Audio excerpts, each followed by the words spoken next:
So what's up mga Lodi? Bali may nakuha akong gagamba na naman at kakaiba to.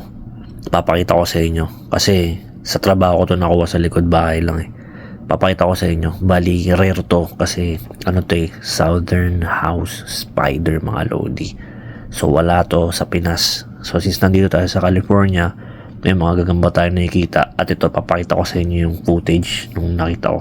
Actually, inuwi ko rin siya. It's pinakain ko. So, ikikip din natin siya. Gawa natin siya magandang setup ng lalagyanan, di ba? So, pakita ko sa inyo. Bali dito, naglagay ako ng trap na langaw para lumabas. So, ayan siya. Oh. Ang ganda. Kala mo malit na tarantula mga Lodi. Tsaka ang ganda ng kulay. Matte, di ba? Ayan, oh.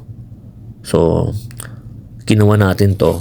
After niya lumabas sa, sa hawla niya, kung saan man siya naglulungga. Ayan. Hinarangan ko ng kamay para makuha natin. So, hindi ko alam kung pre-molt ba to or gravid. Ewan ko. Tapos meron din dito. Ito, nakita kong web. So, yun din yung laman yan. Ang ganda nila magbahay. So, kinuha ko rin yan. So, ito yan mga Lodi. Ganon din, tamang diskarte. Pinalabas ko. Then, hinarang ko. Yan. At, yun, umuwi ako ng bahay. Pinakain ko sila. Yan. So, binigyan ko siya ng lots. So, mas maganda na ito pag nilagay natin sa malawak na lalagyan. Yung may butas para makita nyo paano siya magbahay. Solid to mga Lodi. Ayan o, ganda. So ano to? Southern House Spider mga Lodi. So ayun nga yung lots na to mga Lodi. Bali, dito kasi common na yung ipis. Ayan yung ipis talaga dito sa Amerika. At yan, ayan yung pinakain ko sa kanya. Then, yan, pinabayaan ko muna siya sa ganyang kalaking closure.